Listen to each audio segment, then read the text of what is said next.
All right, guys, so welcome to another episode of RHINOjoe Outdoors. And I am down here on the creek because I was going to take my kayak out this morning, and I thought it was just going to rain, so I'd gotten all my rain gear ready to go.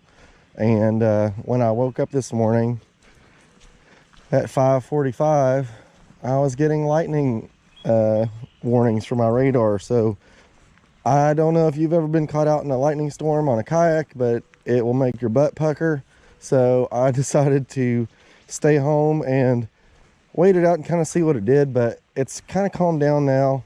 No more lightning, but I don't have enough time to take the kayak out because I got to go to work this evening, or afternoon / evening. So I decided to come down here to the creek and just do some fishing along the bank here and see what I can do.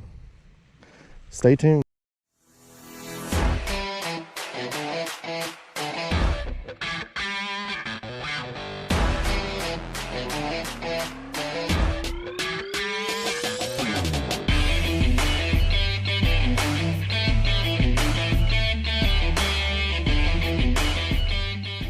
Seems to be about how it was the other day when I was down here.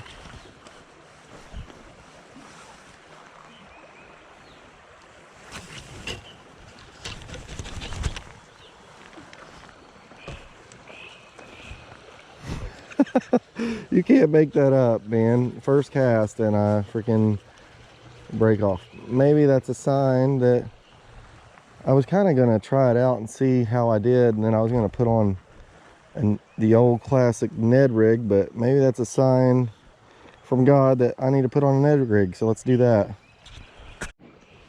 I went and got some more Ned rig stuff the other day because I was running out of the jig heads, and so I think I'm just going to use simple little setup here. I got these 1/10 ounce heads. I really want, I mean, shoot, with how shallow this is, I could probably go even lighter, but they were out of them when I was there the other day. So I'll use this and try to not dump that out in my backpack there. I need to organize that all into my tackle system, and then we'll just tie this on real fast and get back to it. So I don't need something that's super crazy, but if I was going to tell you to fish one bait for going to a stream, it would be the Ned rig. It's super simple. Remember that when you're fishing in a stream, you kind of want to go as light as you can go, because the heavier that you use, the more of a likelihood that you have that you're going to get snagged. So a lot of people get frustrated in streams because they're constantly getting snagged. Well, your weight's probably too heavy, and then the trick is that if you get snagged, a lot of times you have to try to get upstream from where you are. That way that you don't, you can pull. It usually gets stuck like under a rock or something like that. So you go a little upstream and pull upstream on your lure, and it usually will come loose. So, and another key to this is getting it on there straight. If you don't get it on there straight, it kind of does like a funky movement. So getting it on there straight, and then this is that Z, I put a little bit too much on there. This is that Z-Man soft plastic, so it is that Elastec stuff, so it is really stretchy. And the great thing about this is it'll last a long time, as long as you don't get it snagged and break it off. So let's do that.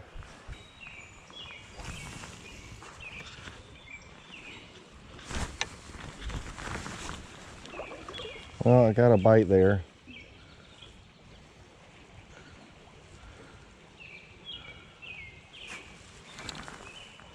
Definitely got a bite.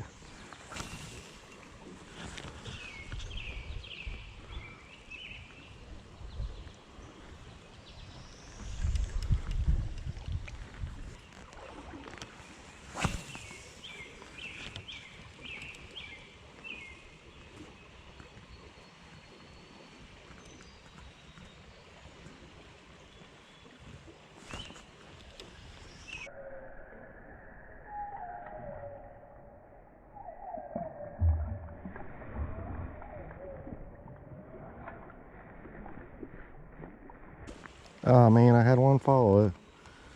Daggone it. I don't know if y'all saw that, but I freaking had one follow it.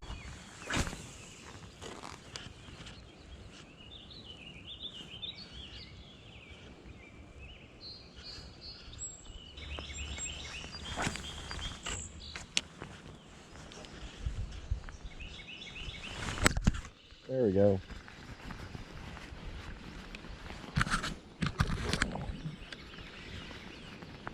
Look.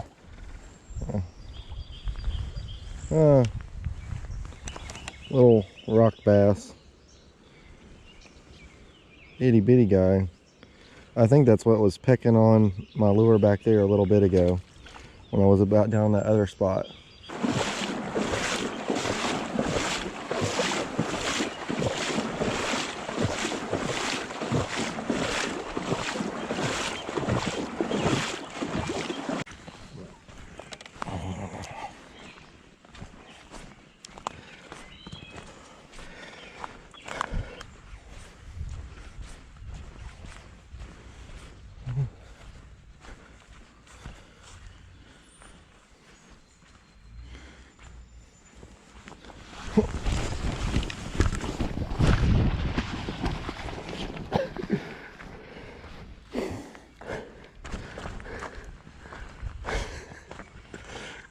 Oh man, that was fun.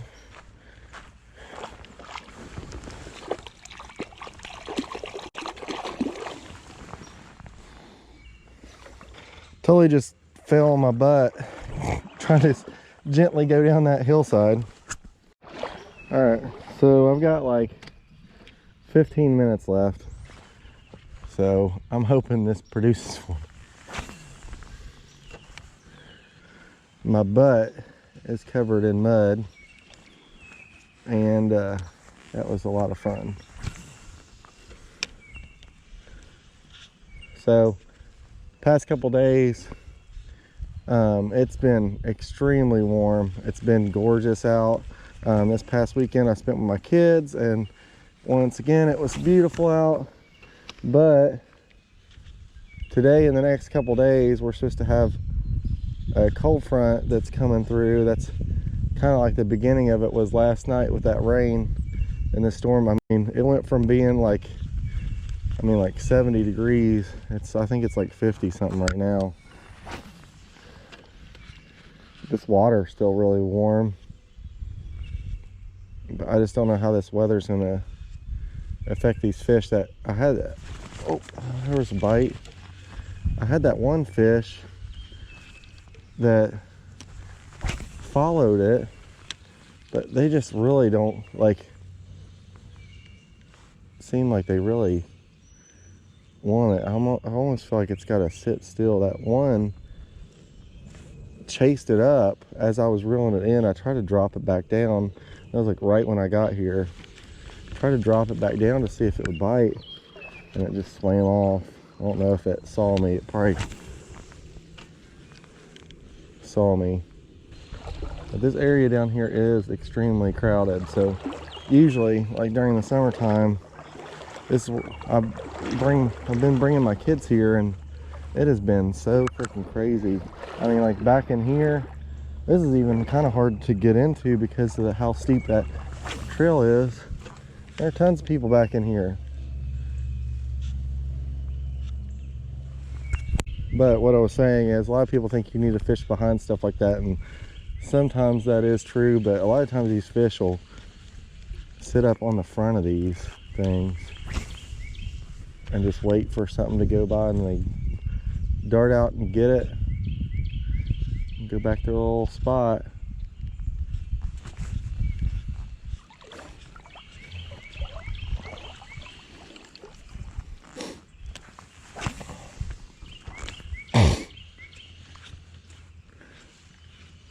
A lot of people also forget there's a lot of stuff under the water that you don't see.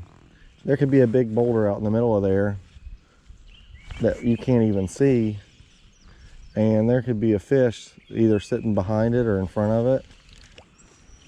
So it's always good to kind of fan cast, because these aggressive fish, or what, I don't want to.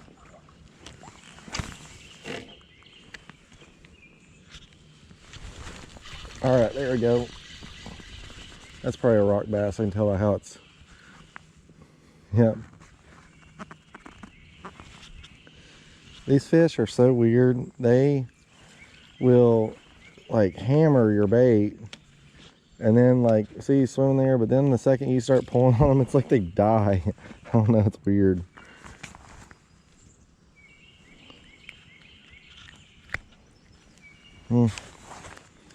Hey, at least I caught something though. Hey.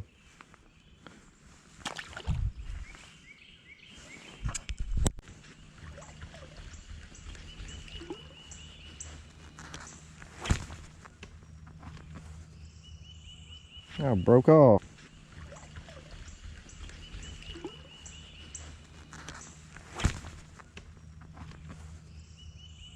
Oh, broke off. I went to go cast and man, I like slung that Ned rig over there. Wonder what time it is. Well, it's that time, guys. It's kind of funny that like I haven't even retied the whole day because I've just been trying to hurry up and catch fish, but I gotta just show you there, guys, like, especially if you're fishing competitively, that broke right off. It's probably when I got snagged a couple times. I got some little spots in the line.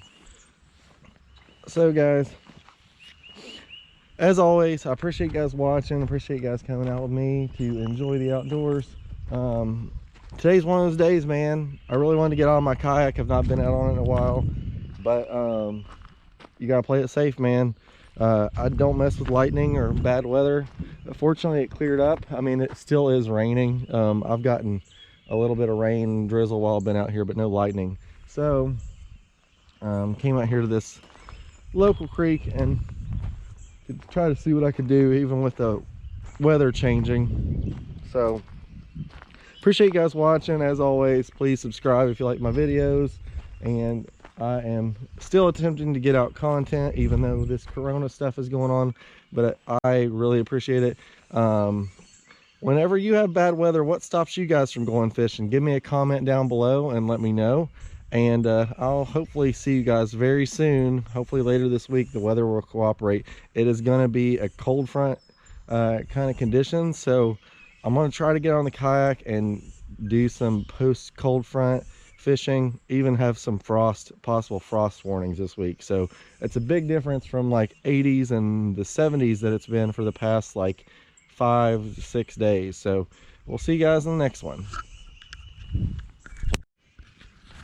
Now the only problem is trying to get up this without falling on my booty, because I slid all the way down on my butt trying to get down here.